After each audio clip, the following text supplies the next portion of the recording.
제 기가 막힌 이야기 한번 들어보시겠어요?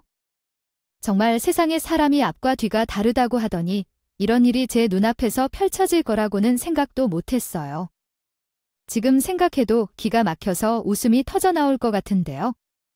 사람이 꼬리가 길면 잡힌다는 말처럼 완벽한 거짓말이라는 건 존재하지 않는 것 같아요. 제가 오늘 들려드릴 사연은 우리 형님 이야기인데요. 사실 형님이라고 부르고 싶지도 않은 사람이기도 해요. 어쩌다가 저에게 이런 시련이 찾아왔는지 어디 가서는 얼굴 팔려서 하지도 못하는 말이지만 익명의 힘을 빌려 속 시원하게 털어보겠습니다. 저랑 남편은 소개팅으로 인연이 다 27살에 연애를 시작하게 되었고 무려 7년이라는 시간을 연애만 하면서 지내왔어요. 사실 그 오랜 시간 동안 저희에 관한 사연은요. 만나면서 결혼하고 싶은 생각을 한 적도 없었을 겁니다. 30대에 들어서면서 결혼 이야기를 자주 나눈 것 같아요. 처음에는 돈을 모으기 위해 결혼을 미뤘다가 돈을 모은 후에는 답답한 상황이 계속 이어졌어요. 제 남편과는 오랜 기간 동행을 한 후에 결혼을 하고 싶다는 것을 서로 잘 알고 있었거든요. 그러나 제가 살고 있는 곳은 서울이 아닌 대도시 옆에 위치한 지방도시였는데 그곳이 개발이 안 된 지역이어서 상황이 좀 애매하고 개발된 지역이라고 해도 애매한 상황입니다. 이 동네에서 오래 살고 계신 분들은 대부분이 연로한 분들이지 젊은 사람들보다 연로한 사람들이 더 많은 촌 동네예요. 당연히 옆 동네 역시 개발이 됐어요. 으루으루한 아파트 단지에 빌딩이 쭉 들어섰지만 아직 우리가 사는 동네는 조용한 시골 느낌이 나는 곳이었어요. 거기다 제일 큰 건 여기 살고 계신 어르신들이 죄다 사상이 조선시대와 같이만 먹는다는 것입니다. 남편에게는 4살 나이 차이가 나는 형이 하나 있는데 저한테는 아주 답답하고 자기밖에 모르는 아주버님이 아직 결혼을 하지 못했다는 이유로 둘째가 먼저 결혼을 하면 안 된다고 집안의 기둥이 사가버린다면 우리의 결혼을 무한히 미루고 있었던 겁니다. 저는 그런 사상을 가지고 있는 시부모도 솔직히 이해가 가지 않았고요. 누가 먼저 결혼을 하든 뭐가 문제란 말입니까? 게다가 아주버님이 여자친구라도 있었으면 우리 차례가 곧 올 거라고 기다렸을 것입니다. 텐데 아주버님은 여자친구조차 없는 사람이었어요. 그것도 이해가 가는 게 사람이 자기 관리라도 하고 여자를 만나려는 의욕이라도 있으면 몰라도 그런 것도 전혀 하지 않는 사람이었어요. 몸집은 돼지같이 피부도 곰보 덩어리지 생긴 것도 눈, 코, 입만 달렸지 위치가 제각기 달려있는 사람을 누가 좋아하겠어요.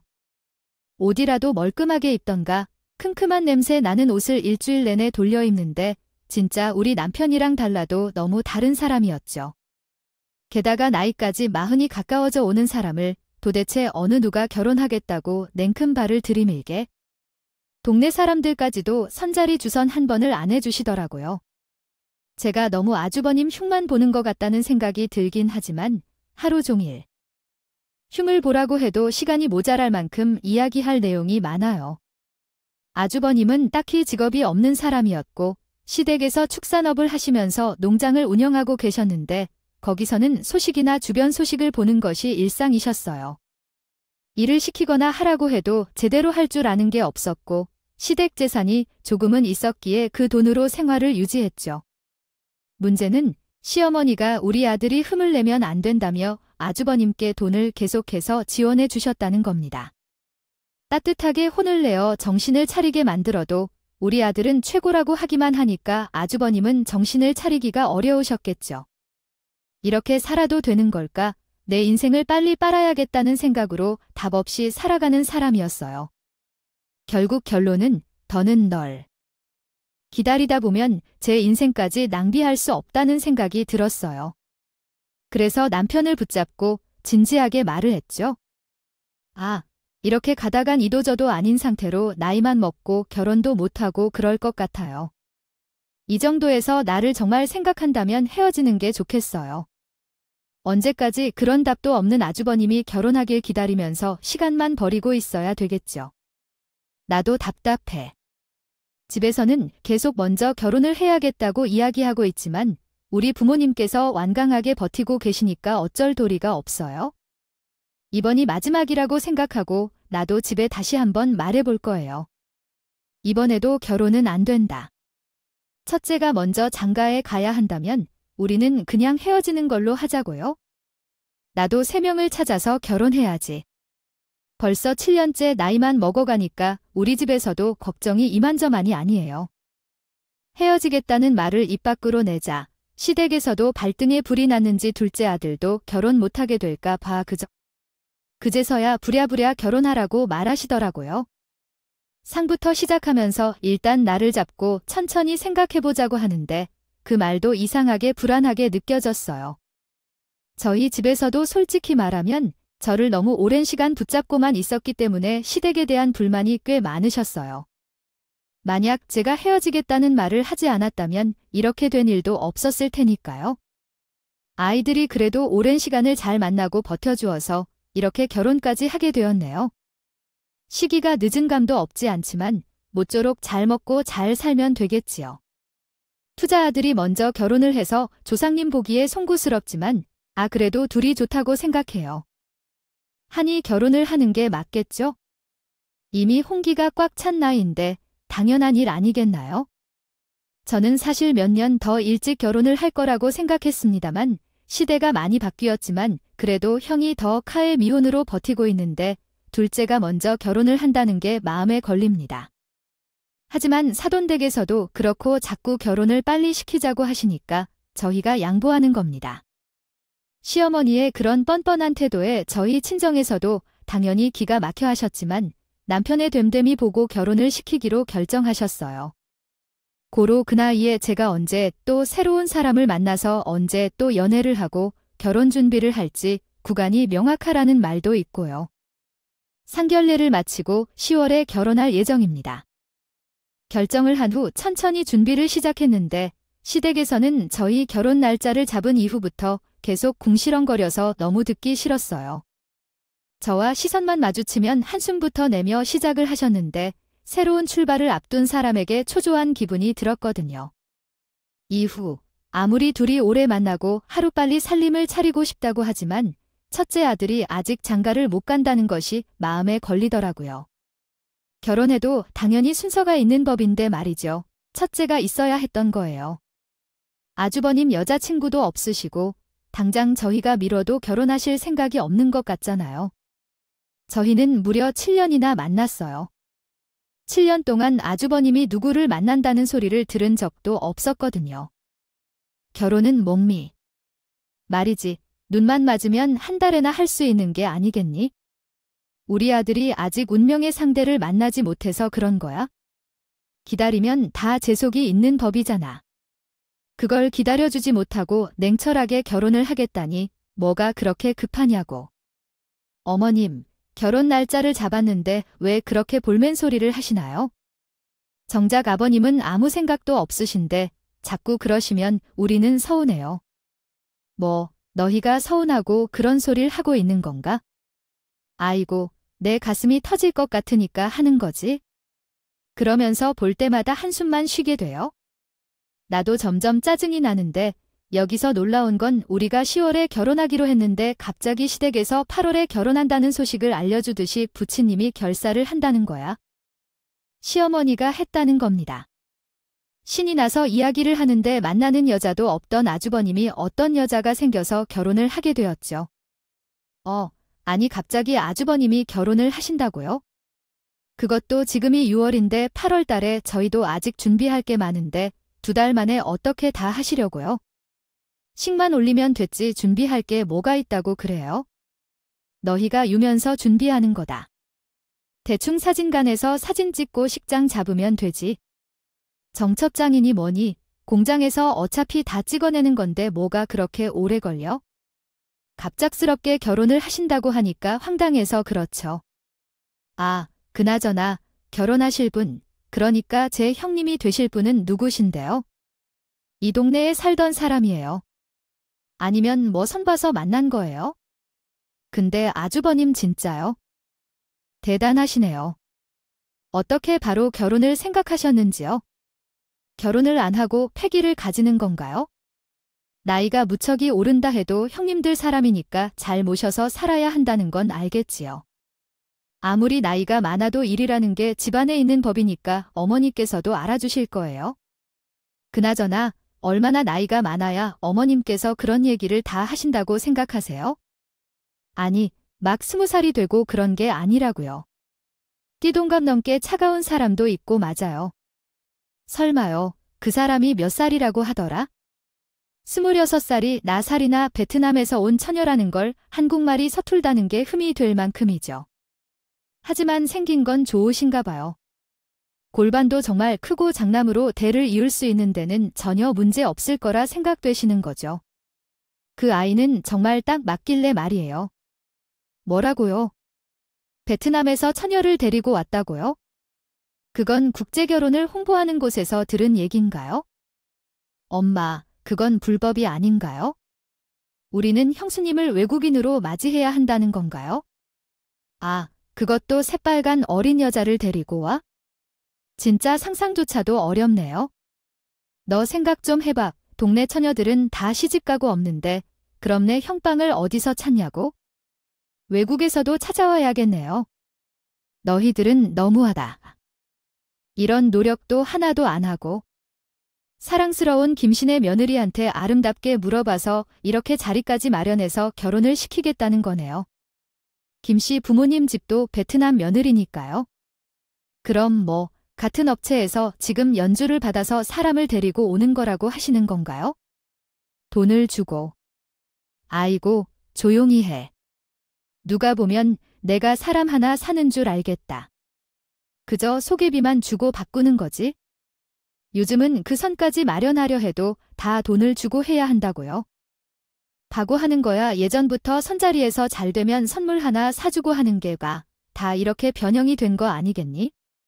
아이유, 어머니, 아무리 그래도 그렇지. 타지에 살고 있는 여자를 돈을 주고 데려와서 결혼을 시킨다니 꼭 그렇게까지 하셔야 해요. 아주버님은 좋다고 하시고 걔가 말을 안 해서 그렇지. 아, 첫째도 좋아하는 것 같더라. 2번 만났는데 냉금 결혼하겠다고 하대. 당연히 첫째가 먼저 장가를 가야지. 그렇게야 이 집안의 기둥이 살아나는 거라고 내 몇 번을 말해 다 내가 뜻이 있어서 하는 일이니까 그런 줄 알아라. 그리고 노총각으로 늙어주고 리영이 불쌍하지도 않니? 시어머니가 신경질을 팍팍 뿌리면서 이야기를 하는데 저는 뭐 입을 꾹 다 물었죠. 그동안 저에게 은근슬쩍 옆구리를 찔러대면서 아주버님, 제가 손자리를 좀 마련해 주라고 이야기했었는데 그동안 제가 그를 무시하고 있었거든요. 사람은 조금은 사람다운 태도가 필요하다 생각해서 소개시켜 드리기라도 하지요. 시어머니께서도 눈이 높으신 줄 알겠어요. 여자들은 결혼해 가면서 아이를 낳아야 한다고 하셨는데 그래서 어리고 건강한 여자를 소개해달라 하셨어요. 돈을 벌어야 한다는 것도 생각 없이 아들을 위해서 괜히 난리였어요. 아주버님은 관리라도 되는 사람이었으면 말을 하지 않을 테지요. 업무도 제대로 이행하지 않고 시어머니한테 용돈만 받는 사람은 동일한 것이라고 생각합니다. 또한 위에서 말했듯이 외모가 정말 마음에 안 들었거든요. 돼지 축사에서 살찐 몰라도 돼지인지 사람인지 구별이 안 갈 정도로 안 좋다고 생각했어요. 제가 소개를 시켜줬다면 무슨 욕을 먹을지도 모르겠네요. 팔리면서 아무한테도 소개를 시키지 못하는데 어차피 저희 부부는 결혼식을 2달 전에 아주버님이 먼저 장가를 가시게 되어서요. 갑자기 결혼식을 하려니 여기서 큰 피해를 입은 것은 누구일까요? 제가 입었어요. 부르고 싶지도 않은 베트남 출신 형제 말입니다. 결혼을 하려면 베트남에 있는 본가에 돈을 지원해야 했고 주선비도 내야 했죠. 여자 쪽에서는 돈 한 푼 없이 결혼식을 올리는데 그럼으로써 온갖 것을 시댁에서 지원해야 하는 상황이었어요. 베트남 본가에 돈을 지원하는데도 매달 송금을 해야 했고 걸핏하면 집이 무너지거나 사고가 나면 시댁에 돈을 요구했어요. 그 말은 결국 시댁에 여유 자금이 없다고 첫째 아들이 전부 올인하려는 것 때문이에요. 저희가 결혼할 때는 막상 한 푼도 돈을 지원받지 못했다는 겁니다. 혼인사회라고 하나 선물로 해주시겠지 싶었는데 혼가까지는커녕 남편 측으로 들어온 축의까지 탈탈 털어가시더라고요. 거기다가 아주버님 내가 신혼집을 구할 큰돈이 당장 어디에 있었겠어요. 결혼도 갑작스럽게 하게 된 것이었는데 집 구할 돈이 없으니까 결국에는 시댁에서 얹어 살게 되는 상황이 된 거죠. 저희 부부는 그나마 이전에 청약이 당첨되었던 신축 아파트가 있어서 둘이 대출금 갚으면서 열심히 살기로 했었고요. 하지만 시댁에서 이걸 곱게 봐줄 리가 있겠어요. 정말 당당하게도 집을 요구하시더라고요. 아무리 생각해도 말이다. 저쪽이 내가 떡하니 장손을. 우리 집안의 기둥도 다시 한번 단단해지지 않겠니? 너희 신혼집이 있잖아. 그거 우리에게다 신혼집을 주라고 하는 거예요? 갑자기 그게 무슨 소리세요? 우리도 대출을 받아서 열심히 갚아나가는 집인데 뭘 주라고 말하는 거예요? 너희 형님이 다른 나라에 가도 말이에요. 그렇게 할 줄을 알면서 살고 있는데 자기 공간이라도 있어야 하지 않겠냐고. 우리도 눈만 마주치면 무슨 말을 해야 할지 모르겠더라고요. 이러다니면 따로 살아가는 게 나을 거라 생각했다는 겁니다. 당연히 안 되겠죠? 어머님 이름으로 받은 청약인 이 한테 드려요? 그건 절대 안 돼요. 혼수 살림도 다 채웠는데 어떻게 그런 소리를 하는지 몰라요. 내가 며느리 눈치 보느라 죽겠어. 너희는 내게 편하지 않아. 말도 통하고 어머니 그게 법적으로 불법이라 안 돼요. 청약 통장으로 당첨된 아파트는 특기 열풍 때문에 몇 년 동안은 못 팔 수가 있었잖아요. 우리가 그 아파트에 들어가서 살지 않으면 모조리 다 콩밥을 먹게 될 거예요. 불법 투기로 그 벌금이 대출금이라 아유, 안 되는 일이에요. 너희가 사는 척하면서 우리 첫째 아들이 내가 살면 되는 거 아니냐, 얼마든지 피해갈 수 있는 건데 어머니 그 벌금이 어마어마하답니다. 집안 폭망을 막기 위해 투기가 얼마나 무서운 건데? 실조사라도 나오면 어쩌려고요? 아무리 봐도 저랑 형님이랑 딱 봐도 다른 나라 사람인데 형님이 무슨 수로 청약 당첨이 되냐고요? 아, 고집을 뿌리시면서 아주 난리를 벌여 사수를 이겨낸 덕분에 우리 부부가 신혼집에 들어갈 수 있게 되었어요. 제가 벌금 운운하면서 펄쩍 뛰지 않았으면 하는 생각이 드네요. 아주머니, 저는 그냥 눌러붙어도 모른다고 생각하시는 거예요. 우리 시모는 그만큼 무대에 얼마나 빛이 나는 사람인지요. 아주머니도 그 자리에 걸맞은 성격을 이어받았는데 그런 모습에 한 푼을 양보해주지 않으면 아깝다는 듯이 입맛이 다시라기에 얼마나 아쉬운지요. 오냐오냐 하면서 자랐던 그 모습이 행동 하나하나에 그 성격이 스며들어 있어요. 집밖에 모르는 것이 참으로 가관스럽죠. 그렇게 하면서도 우리 집 구조도 좋은데 첫째가 그렇게 분가를 한다는 모습이요. 그런데 어머니의 말씀은 베트남에서 와서 얼마나 어려울지 생각해 보세요. 시어머니의 눈치를 살피며 한 집에서 살아가는 것이 얼마나 힘들지요. 그런 점들을 고려해서라도 좀 변화를 줘야 할 것입니다. 아주머니께서 말씀하시는 것은 이미 끝났다고 생각이 드는데 저에게 그런 말씀은 이 맞는 말입니다. 세상 어디서든 누군가가 집을 럭쿠럭해서는 않겠죠. 시댁과 그 집을 매매할 거라는 건 너무해요. 우리 부부가 노력해서 얻은 집인데 탐내지 마십시오. 아주버님께서 열심히 일해서 집을 살 수 있도록 해주세요. 아, 그래요. 그거 어때요? 결혼식 장소를 말씀하시는 건가요? 우리는 급하게 잡아서 동네 회관 같은 곳에서 하지 않을 거예요. 아, 원래 재수 씨가 먼저 결혼하고 싶어 했었죠. 그러니까 그 식장을 바꾼다면 어떨까요? 우리가 웨딩호에서 한다고 하니까요. 재수 씨가 먼저 그 마을에 관해서 결혼식을 하죠. 아주버님, 나에게 어떻게 생각하시는지 궁금하실 텐데 우길 걸 우게요. 게다가 엔남에서 오셨을 형님이랑 결혼했겠어요? 아이고, 그런 소리 좀 하지 마세요. 말싸움에서 밀리지 않아서 씩씩히 대처하고 그 후로는 아주 사사건건 시비를 걸고 싶어서 안달난 사람처럼 굴었습니다. 밥을 먹는 자리에서도 괜히 재수 씨를 빼달라 하면서 가만히 앉아 밥을 먹는 모습을 못 보는 사람처럼 구는데 짜증이 나요.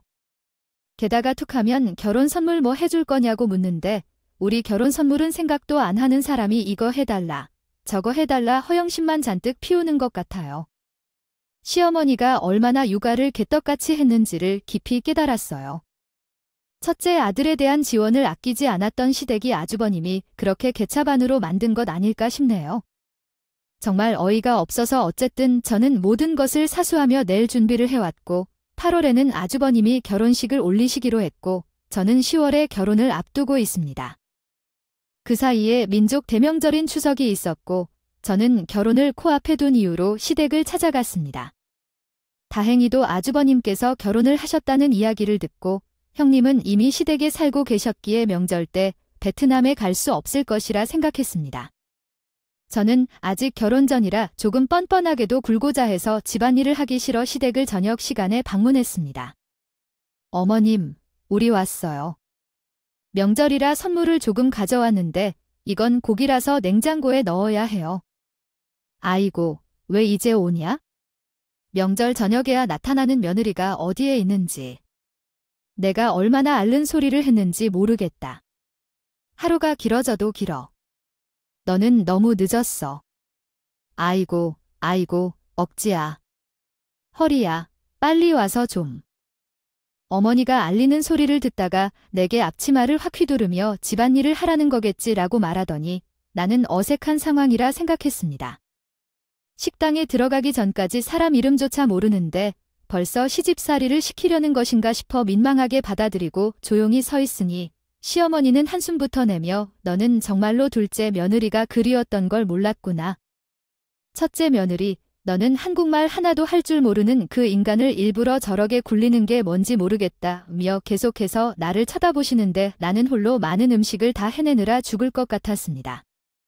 아직 모든 일을 끝내지 못한 상황에서 형님 앞에서 솔직하게 이야기하는데 형님은 내가 말하는 것을 이해 못하셨습니다. 헷갈린 표정으로 나를 쳐다보더니 마주치자고 머리를 숙이며 인사를 하셨어요. 그런데 인사는 하시지만 말은 하지 않으셔서 벙어리인가 하는 생각이 들어 어떻게 대답해야 할지 당황했어요. 아주버님은 제게 보시고 계시는데 아주버님이 손을 흔드셨어요. 우리 댁 마누라는 전혀 한국어를 몰라서 말을 해도 대답을 안 해요. 안녕하세요도 못 알아듣는데 돈만 달라는 말로 포기해야 할 것 같았어요. 그때 재수 씨가 일찍 도와주러 와서 함께하기로 결정했어요. 괜찮냐고 물으면서 방향을 잃을지도 모르겠다는 생각이 들었어요.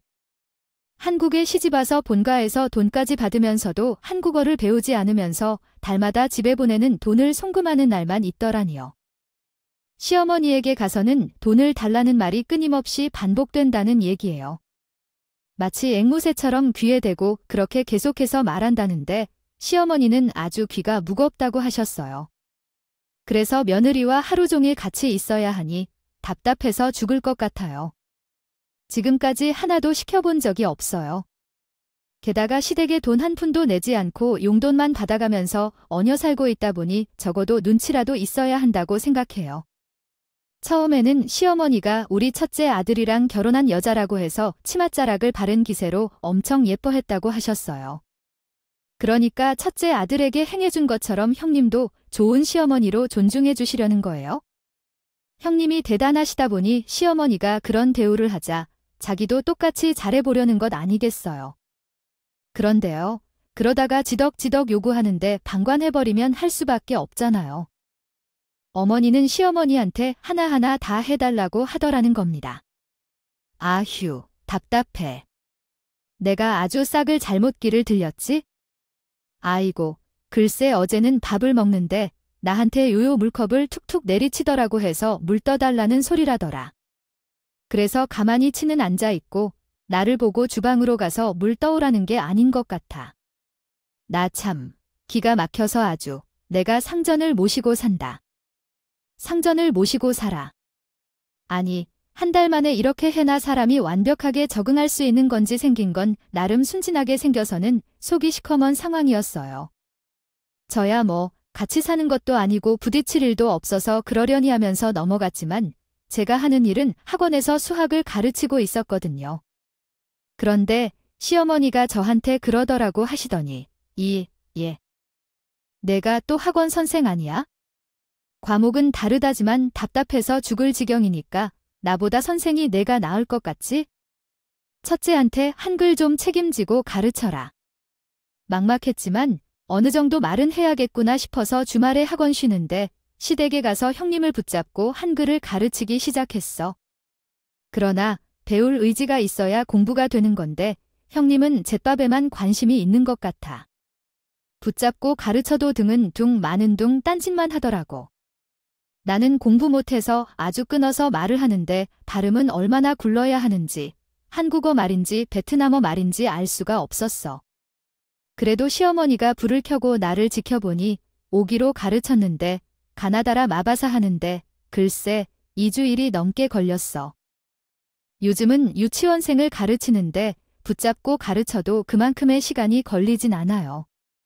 그런데 형이 이렇게 하니까 나도 오기가 생기더라고요. 형이 뺀지를 걸으면서 나도 더 많이 붙잡고 알려주기 시작했고 결혼한 뒤에도 수업은 꾸준히 이어졌어요. 그러던 중에 형이 임신하게 되었고 우리 시어머니는 형이 임신했다고 해서 크게 놀라셨어요. 형이 스트레스 받으면 안 된다고 말씀하시면서 나에게 수업 그만두라고 갑자기 말씀을 바꾸셨는데 정말 성질이 있는 대로 나왔지만 웃으며 알겠다고 했어요. 스트레스 받는 것은 어차피 같이 살지 않는 시어머니인 내게서입니다. 우리 시어머니는 장남이 기둥이라고 생각하며 형에게 요구했었죠. 예쁘나 애를 낳으라 했는데 뜻밖의 임신한 일로 정말 동네에선 놀림살이를 당하는 것 같아요. 지나가는 똥강아지까지도 우리 형님의 임신 소식을 아는 정도로 동네 사람들에게 자랑하고 다니셨지만 이게 다 또 시어머니 무덤을 파는 일이 아니었겠지요. 아이를 낳았으니 나이든 시어머니는 베트남 형님 대신으로 집안일을 전적으로 맡기게 된 거겠죠. 그런데 여기서 일어나는 일이 왜 고래 싸움에 새우 등 터진다고 할지 감독이 안 되네요. 한 달에 2번씩 시어머니 집에 방문했던 기억이 있는데 그때마다 시어머니가 너무 잘 해냈다고 하며 자기가 해야 할 집안일을 전적으로 저에게 떠넘기는 일이 끊이질 않았어요.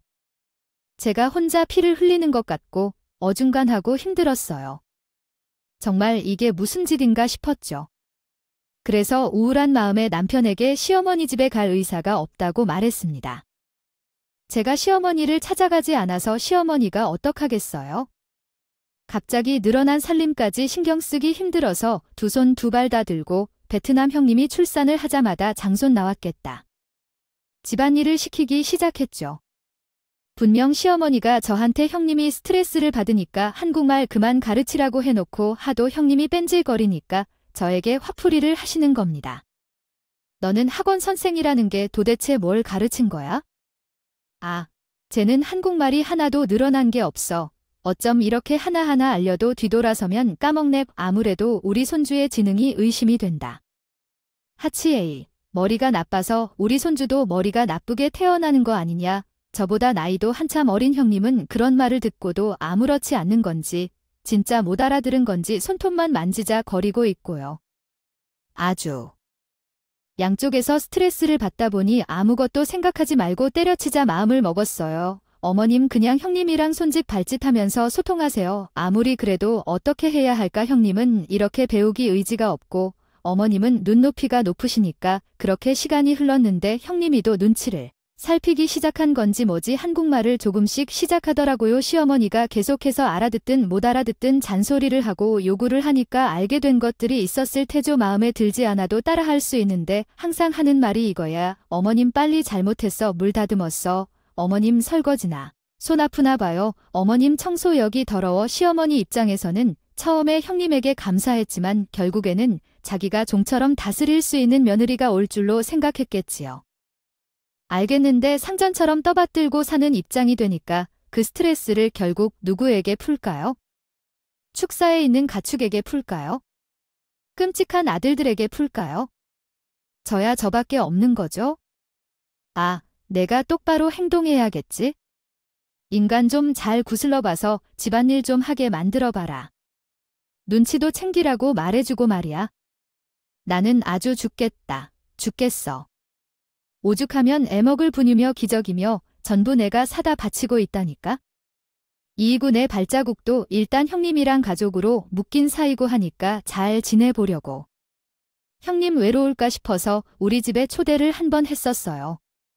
그런데 제 옷방을 구경하던 형님이 갑자기 한국말을 술술하며 있다 조금 긴장들었습니다. 어머, 이 가방 너무 이뻐. 나 오늘 나올 때 이 옷 어디서 샀어? 얼마야? 맨날 어머님. 어머님이 하다가 갑자기 한국말을 유창하게 하니까 전 깜짝 놀라서 의사소통도 잘 되고 자기가 하고 싶은 말은 너무 잘 하는 것 같아요. 형님, 한국말을 잘하시네요. 저랑 같이 공부할 때에는 배울 의지도 없는 것 같았는데 언제 그렇게 말을 배우셨나요? 아, 아니에요. 나는 한국말을 잘 못해요. 한국말이 너무 어려워서요. 그 말의 끝으로 갑자기 잘 말하던 것을 멈추고 제가 무슨 말을 해도 갸우뚱거리는데 좀 이상하더라고요. 분명히 옷을 구경할 때에는 술술 한국말을 잘 하더니 제가 지적을 하니까 갑자기 또 못하는 척해요. 누가 봐도 이상하고 수상하게 생각할 텐데요. 그래도 이제 막 1년이 지났을 뿐인데 그런가 보다 하고 넘어가려고 했어요. 2년차가 되었을 때 시어머니가 무슨 말을 해도 디비전은 TV를 보면서 눕고 있어요. 어머니는 제가 무슨 소리를 하는지 잘못 알아들으셨는데 집안일이라도 손을 뗀 적이 없거든요. 둘째가 내가 정말 돌아버리겠다며 내가 이 나이에 쟤네 방을 치워주고 있다니까 이럴 줄 알았으면 장가고 나버리고 안 보냈으면 좋겠다고 말했어요. 내가 데려온 개 때문에 고생하고 있는데 매달 베트남에 있는 사돈에게 생활비를 보내줘야 해서 돈은 돈대로 들고 있지만 일은 일대로 시어머니 혼자 해야 하니까 시어머님도 정신을 잃어가더라고요. 그러는 도중 제가 한번 나와준 건데 그 때문에 꾹 참고 시어머니가 버티고 계셨어요. 문제는 아주버님이 형님이고 키울 생각을 하나도 안 한다는 거예요. 정말 이해가 안 되더라고요. 시원이가 모든 것을 케어해주는데 형님은 정작 20대 중반이니까 자기 꾸미기에 바빴고요. 솔직히 말하자면 한국에 온 지 2년이 넘은데도 한국말을 잘 못하고 있습니다. 일관의 형님은 그것을 이해하지 못했어요. 그렇게 대망의 3년 차가 되었을 때 김장 시즌이 왔는데 우리 모두 모여 김장을 하기로 약속했어요. 형님이 시집에 간 이후에는 김장할 때마다 손을 놓고 구경만 했거든요. 1년차 때는 김장이 무엇인지 몰라서 2년차 때는 같이 했는데 글쎄 젓갈이 소금이라고만 생각하고 자기 마음대로 소금을 너무 많이 넣어서 난리가 났었죠. 아이고, 아이고, 아이고, 소금을 그렇게 많이 넣으면 어떻게 되냐.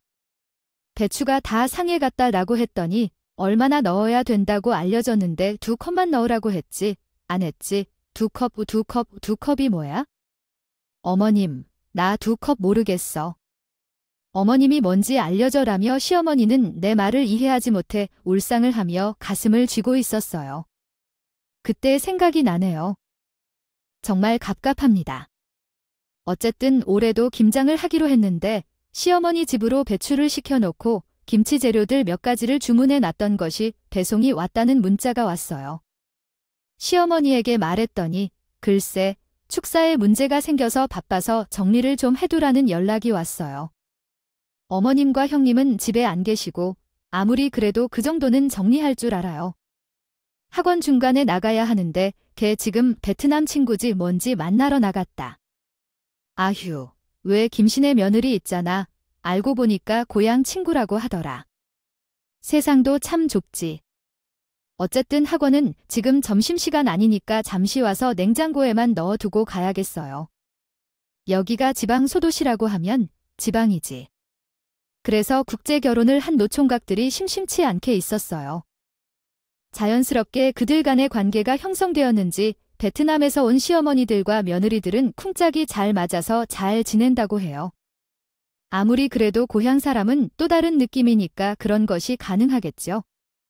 그렇게 떠들기도 하고 언짢게 굴지만 사실 다른 나라에서 얼마나 외롭겠어요.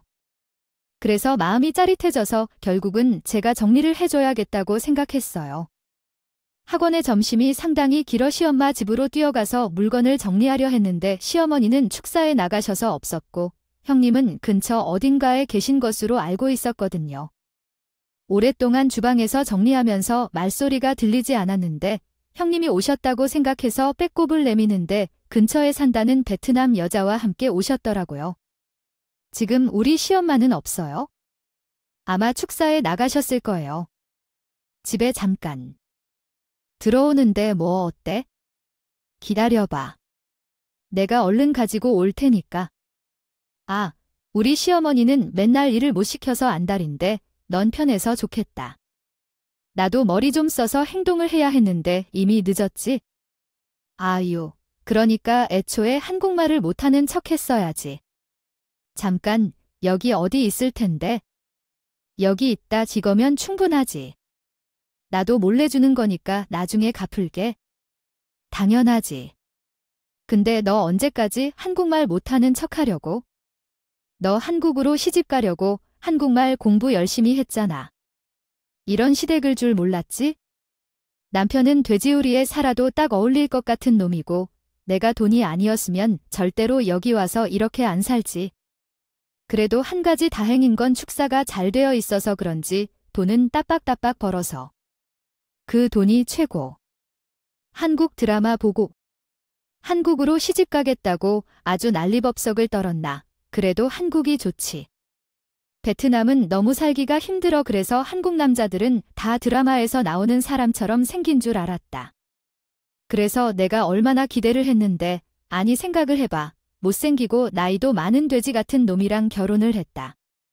내가 여기서 집안일까지 하면서 그렇게 살아야 돼? 절대 못하지. 나는 죽을 때까지 한국말 못하는 척 할 거야. 요즘 남편이 나한테 둘째 가지자고 들러붙기 시작하는데 아주 소름 돋다. 죽겠어. 정말 너 그거 알지? 저기 윗동네에 살던 언니 애셋 낳고 쫓겨났잖아. 집안대를 이을 시 충분하다고. 이만 나가라고 했대. 거기다가 베트남으로 돈도 한 보내주는 이야기가 들리는데 저는 순간 멍해졌어요. 맨날 어머님께 몰라요. 모르겠어요 해오던 형님이 말씀하셨어요. 잘해도 너무 잘하니까 저가 어찌해야 할지 모르겠더라고요. 형님이 그 친구라는 사람에게 무언가를 전달하고 배웅하러 가시는 동안 저는 주방문 사이에 숨어 있었어요. 그런 느낌이었죠. 주방 쪽에서 뒷마당 쪽으로 이어지는 문을 통해 몰래 나오려다가 놀라서 도망쳤어요.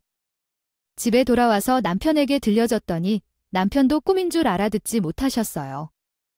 아무래도 혼자만 알고 있으면 안 되는 것 같은 느낌에 시어머니를 찾아가서 이야기를 전하고 싶어졌어요. 그래서 다음날 즉시 시어머니에게 달려갔어요. 형님은 어디론가 나가셨는지 아기만 두고 덜렁 두고 나간 채 있었지요. 시어머니는 애를 챙겨주느라 매우 지치셨다. 어머님, 어제 무엇을 보셨는지 아시나요? 아니야. 형님과 형님 친구가 한국어로 이야기하는 것을 들었는데 그것은 정말 청산한 뉴스였어. 그래서 그 애는 저희만큼 술술 잘한다는데 그 애가 무슨 좋은 소리를 하는지 심쿵하다고 했어? 그러니까 그 애가 말하는 내용을 들으면서 놀랐을 거야? 아마 그때 우리 집 며느리가 하는 말이었겠지? 우리 애는 대답만 한 게 아닌가 싶어. 그냥 대답만 해서 이렇게 반응하는 거면 정말 머리가 깨질 것 같아. 그러니까 너만 좀 봐봐. 아니야, 제가 형님이 말하는 걸 분명히 들었어. 제가 오죽하면서 숨을 죽여들었을 텐데 잘한다고. 그 애는 세탁세제조차 구별하지 못하는 어리석은 녀석이야. 그런데 그 애가 지금까지 하는 것이 다 연극이라 말하고 나를 속이려고 그러는 거야? 싫어 죽겠어서 귀찮아서 꾸역꾸역이라는 속편이란 말이야. 어머님, 이런 때가 아니라 말씀하신다니요. 우리 둘이 힘을 합쳐서 형님의 본색을 까발려야 하지 않겠어요. 무슨 좋은 수라도 있나요? 그러면 아이 근데 하루 이틀도 아니고 집에 시집 온 지 3년이 넘었는데 아직까지도 그게 전부 연극이었다는 게 말이 되나요? 아주 여우 주연상을 받아야겠다고 그 나쁜 기집애가 손 하나 까닭이려고 늙은 날을 시켜 먹으려는 그 짓을 했다는 거야? 제가 귀를 통해 들었어요. 일하기 싫어서 한국말을 못하는 척했다고 해요. 한국어를 배웠다고 하더라고요. 드라마를 보면서요. 아주 술술 잘했다고요. 아휴, 이거 현장을 제대로 가리려면 찍소리 못하고 내가 시키는 대로 할 텐데 그럴 만한 차리 좀 만들어봐라. 아, 똑똑한 내가, 아이 너 좀 짜내봐. 시어머니는 씩씩하게 걸어가면서 분노를 참지 않았고 저는 흥분하여 시어머니를 가라앉히려고 애를 쓰면서 미리 생각해둔 계획을 곧바로 말했어요. 시어머니는 제 말에 동의해 주셨고 저는 두근거리는 마음으로 김장날을 손꼽아 기다리고 있었답니다. 결국 기다리던 김장날이 왔을 때 우리 모두가 모여 김장을 하러 모였는데 아니나 다를까 형님은 여전히 가만히 앉아 배추만을 바라보고 있었어요. 왜 그렇게만 보고 있어? 어서 여기로 와서 쭈그려 앉아서 일을 해야지. 속부터 만들어야 하니까 빨리 재료들을 가져다가 앉아서 일을 해야지. 뭐야, 너희들 쭈구리야. 나는 설탕이랑 소금을 구별 못해요. 저번에 소금을 넣어 망쳤어요. 아무리 내가 한국말을 못 알아들어도 김장은 모두가 해야 해. 가지고 계시나 아니. 양돈에 손대진 마시고 그럼 그쪽 가서 물을 썰고 계시다. 무치 썰고 요게 뭐라고 하는 말이지 몰라. 무치 모르겠어. 썰고 모르겠어. 형이 당당하게 말을 하지만 어우 진짜 그러는 거면 벗겨내야겠다 싶었네요. 시어머니께 딱 사인을 보냈어요. 어머님 저희 무치고 썰고 하는 중이니까 어머님은 창고로 가서 좀 가져다 주세요. 시어머니는 기싸움을 해대며 제가 보낸 사인을 이해하고 자리에서 일어났어요. 시어머니께서 쓱 사라지는 틈에 저는 조용히 형님께 이야기를 했어요. 형님. 어머님께서 말씀하시는데 제가 김장을 잘 담그면 금일봉을 준다네요. 형님은 금일봉이 어떤 것인지 모르시더라도 어차피 형님께서 돈을 좋아하는데 이것저것 꽤 아쉬울 거예요. 같아서 형님이 일을 하나도 못하니까 금일봉은 모두 제 차지가 되겠네요.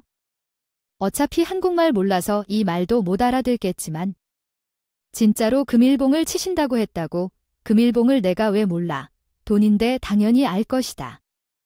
얼마나 주신다고 했는데 한 100만 원은 주시겠지? 이번에 시엄마 소를 팔았잖아. 엄청 좋은 가격 받았으니까 그 정도는 당연히 줄 거야. 아, 나도 그럼 이번에는 김장중 쿼드 야겠네. 이따가 시엄 한 젓갈 가지고 오면 내가 무설고 있을 테니까 동서가 양념 좀 해줄래? 갑자기 입에 무슨 모터라도 단 사람처럼 말을 하는데 저도 모르게 웃음이 피식 새어 나오더라고요. 제가 딱 뒤를 돌면서 말했어요. 아, 봐요. 어머님, 형님. 한국말 진짜 잘한다니까? 제가 말할 때는 못 믿으셨으면. 그런데 형님이 그 말에 놀라서 뒤를 돌아보니 시어머니가 딱 팔짱을 끼고 저승사자 같은 얼굴로 서 있었어요. 아니, 어머니, 젓갈은 젓갈 가지러 참고 가신 거 아니었죠? 창구가 꽤 멀리 있는데 어찌 벌써 설마 내가 있는데 이런 계시한 하도 둘째가 너한테 한국말 잘한다고 난리를 치길래 아, 내가 지켜보려고 수를 좀 썼다. 내가 믿지를 못해서 함정을 하나 파달라고 했더니 아이, 우리 둘째가 기가 막히게도 일처리를 하는구나라고 말이죠.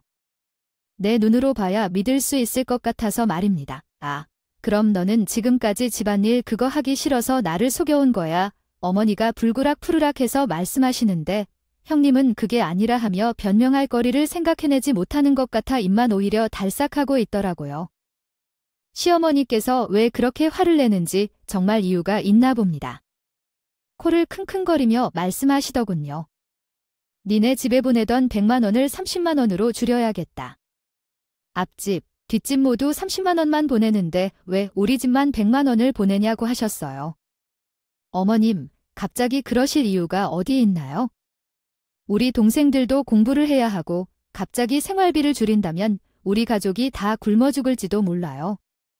베트남에 있는 가족들은 모두 한 사람만 바라보고 있으니까 그러시면 안 된다고요. 우리를 살려주세요. 동생들은 학교도 가지 않고 우리 첫째 아들은 모든 것을 다 들었어요. 굶어 죽을 리가 없어요. 당신 가족들도 제대로 돈을 벌어오며 살아가는데 왜 굶어 죽어야 한다는 거예요? 100만 원을 너희 집의 이름으로 쓰는 걸로? 시집온 너의 행동이 이 일의 원인인가? 무엇 때문에 갑자기 그냥 한국에 오셨나요? 동생들은 모르지만 갑자기 생활비를 줄인다면 당연히 생활이 어려워져서 식사량도 줄이고 필요에 맞게 생활해야죠. 그런데 내가 아이를 낳아두고 자신과 우리 아들은 따로 방을 쓴다는 것도 이해할 수 없을 뿐더러 집안일까지 하지 않을 거라는 게 어처구니 없어요. 돈을 받아가면서 어떤 양심으로 자신만 챙길 생각이냐고. 이제부터 내 주머니에서 돈을 안 쓰고는 살 수 없는 상황인데 형님이 손톱만 깎으면서 아무 말도 못하는 것을 보니 시어머니가 형님의 행동에 화를 내지 않기도 힘들었던 거죠. 형님이 축사에서 돈을 빼내는 행위를 몰랐을 거라고 생각했는데 돈을 조금씩 훔치고 있었던 걸 아시죠? 다 알고 있었지만 타국에 와서 외로웠고 그래서 그럴 수 있지? 아, 친정에 돈을 보내야 해서 그런 것이겠지? 이 돈은 어쩔 수 없이 이탈했는데 그것도 1,000만 원이라니. 1,000만 원이 그런데 알고 보니까 그 돈은 베트남으로 보내는 것이 둘째치고 이 근처에 사는 베트남 처녀들에게 빌려주고 이자를 받아낸 것이었다. 지금까지 내가 모르겠다고 생각했던 것들을 어디 감히 하늘을 속이려고 했는지. 그래, 아주 정말 나쁜 일을 했어? 너는 깜짝 놀라게 해줬구나. 지난번에 동네 베트남 친구에게 갚아야 했던 그게 뭐였는지 참 궁금했었는데 알고 보니까 그건 돈이었네. 그랬어요. 시댁에서 시장에 소를 팔고 돼지를 반 돈을 몰래 훔쳐냈고 그 돈을 모아둔 채 급한 경우에 대비하여 베트남 여자들에게 이자 노름을 한 거였습니다. 그 사실을 알고 있었지만 시어머니는 아마 친정이 어렵다고 생각했을 것 같아요. 싶어서 눈을 감았을 뿐이었습니다. 그러나 알게 되니까 여태까지 자신을 속여 먹고 있던 것이었죠. 한국말을 못하는 척하면서 뒤에서는 제대로 호박씨를 까고 있었던 거예요. 시어머니는 열받아 사색이 된 형님께 말했어요. 내가 그러고도 양심 없이 사돈을 떼게 100만 원씩 내놓으라 할 수 있느냐? 너는 일단 그 1,000만 원부터 갚을 생각을 해야 했다. 누가 마음대로 내 돈 가지고 생새끼야. 그동안 가축을 팔도는 아주버님이 관리를 하고 통장으로 입금을 시켜놓았는데 그 사이에 형님이 돈을 가로챈 것이었죠. 시어머니는 그냥 믿고 맡겨두었다가 어느 날 통장 정리를 하다가 돈이 이상하게 비어있어서 하나하나 살펴보다 진실을 알게 되었습니다. 이 모든 것을 알게 되고 힘들어서 그랬나 보다 측은 지심을 가지고 넘어가려고 했는데 주변에서 우리 형님이자 노움을 한다는 말을 해준 거죠. 시어머니가 이거 어떻게 해야 하나 고민하고 두고 보고 있던 와중에 한국말을 잘하는 것까지 지적당한 것이었어요. 형님은 친정에 들어갈 돈이 줄어든다고 하니까 난리가 났고 거기에 플러스로 시어머니가 1,000만 원까지 내놓으라고 하니까 거의 기절하려는 순간이었어요. 똑바른 발음으로 잘못했다고 비는데 보는 저도 깜짝 놀랐다니까요. 어머님, 제가 그랬어요. 어머님이 예뻐해 주시니까 저도 모르게 기고한장에서 일하기 싫어서 그랬어요. 용서해 주세요. 하부는 절대로 돈에 손 안 댈 거예요. 어머님 말씀도 잘 듣고 둘째도 가질 거예요. 일도 잘 하겠습니다. 그러니까 제발 용서해 주세요. 이렇게나 똑바로 말씀드리니까요. 아이가 3년 동안 말을 못하는 척 벙어리로 살았었네요. 그동안 죽어도 한국말을 못하는 척하니만 돈이 걸리니까 아주 조금씩 나오네요. 잘못했어요. 하부는 시키는 일이 뭐든지 무조건 다 할게요. 결코 빼지 않고 나서서 열심히 할게요. 그러니까 용서해 주세요. 내가 준 기회는 끝났다. 아주 꼴도 보기 싫으니까 내 집에서 나가요. 저희 부부집도 저도 없는데 지금 나가서 어떻게 살아요? 어머님, 저랑 다시 한번 잘 지내봐요. 출발, 새로운 시작을 생각해요. 시어머니가 듣는 척도 하지 않으니까 나중에 소식을 듣고 아주버님께서 시어머니 앞에서 무릎을 꿇고 빌었다고 하더라고요. 시어머니는 아주버님과 형님을 향해 경고를 강하게 하셨대요. 앞으로 나는 집안일과 축산일도 모두 힘든 일이겠지만 너네가 함께하면 되겠지요. 다 하도록 해 집안일도 책임지고 하라. 첫째, 너도 나가서 놀 생각 말고 축사를 부지런히 해라. 안 그러면 너희 월급은 그냥 돈 한 푼도 못 준다. 그리고 내 집에서 쫓겨날 줄도 알아? 알겠어. 그들은 오갈 곳이 없으니 일단은 알겠다고 빌었고 그때부터는 눈치를 살피며 부지런히 일을 한다. 아, 시어머니는 진짜로 베트남에 보냈던 100만 원을 30만 원으로 줄였는데 형님은 아무 소리도 못한다. 대신 그때부터 미친 듯이 집안일을 해내며 5만 원 더 주세요 하며 조른다. 나참 시모는 뺀질거리고 2배 이상으로 일해야 생각해 볼 거라면서 복수를 했다고 하더라. 지금은 뭐, 그 두 사람이 나가서 놀 시간이 어디에 있겠어. 축사, 일 돕고 식사 차리는 것이니. 집안일은 오롯이 형님의 몫이 되었지요. 아주 시어머니가 죽으라고 하면 죽는 신까지 할 판입니다. 이래서 사람은 신부를 곱게 먹고 살아야 하는 법이에요. 제 웃지 못할 이야기를 들어주셔서 감사합니다.